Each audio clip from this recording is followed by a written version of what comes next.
Good morning সবাইকে, welcome to my YouTube channel Wondernix. আমি নতুন একটা ভিডিওর সাথে তোমাদের সামনে চলে এসেছি। তো তোমরা ভিডিওটা কন্টিনিউ দেখতে থাকো, আশা করছি তোমার ভিডিওটা ভালো লাগবে।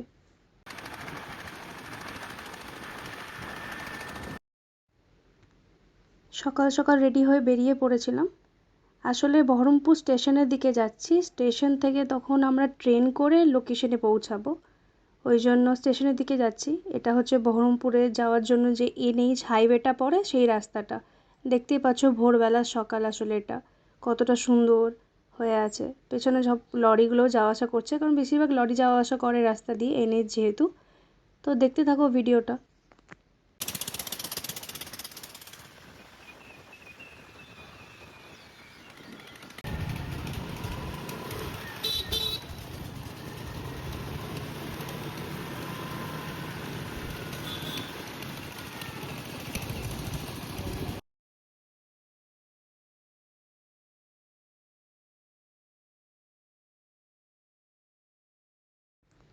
ভাগীরথী ব্রিজের ওপর দিয়ে পার করে চলে এসেছি বহরমপুর স্টেশন। এবার ট্রেনের টিকিটটা কেটে নেবো, দিয়ে প্ল্যাটফর্মে গিয়ে ওয়েট করব ট্রেনের জন্য।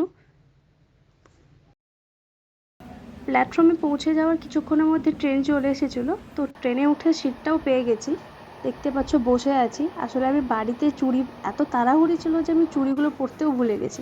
তো ট্রেনে উঠে চুড়িগুলো পরছি। আসলে যাচ্ছি কলকাতা।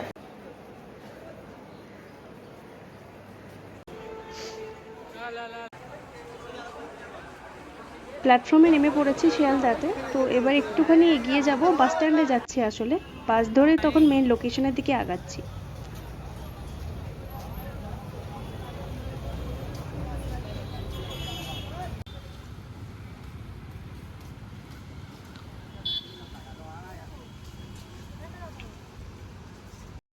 বাস থেকে নেমে পড়েছিলাম। তো মেন লোকেশন যাওয়ার কিছুটা আগে এই লোকেশনটা পড়বে।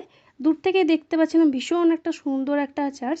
বাইরে থেকে বহু গাড়ি এসে থেমে দাঁড়িয়েছিল, বহু মানুষের ওখানে আনাগোনা ছিল। হয়তো প্রেয়ার বা কিছু একটা চলছিল হয়তো সেই দিন।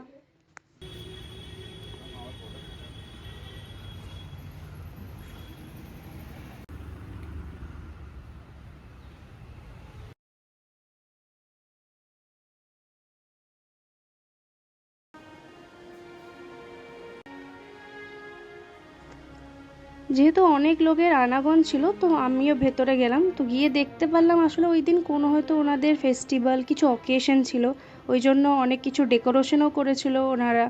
এবং ভেতরে গিয়ে দেখলাম প্রেয়ার চলছিল। তো কিছুক্ষণ একটু ভালো সময় কাটিয়ে অ্যাম্বিয়েন্সটাকে ফিল করে এবার আমরা ওখান থেকে বেরিয়ে আসব এবং আমাদের যে মেন লোকেশন ওটার দিকে এগিয়ে যাব। তো মেন লোকেশনটা তোমাদেরকে আমি সেকেন্ড পার্টে দেখাবো। এই ভিডিওটা যদি ভালো লেগে থাকে তাহলে তোমরা লাইক শেয়ার সাবস্ক্রাইব করে যেতে ভুলো না। আর ওয়েট করো সেকেন্ড পার্টের জন্য, খুব তাড়াতাড়ি আমি নিয়ে আসছি।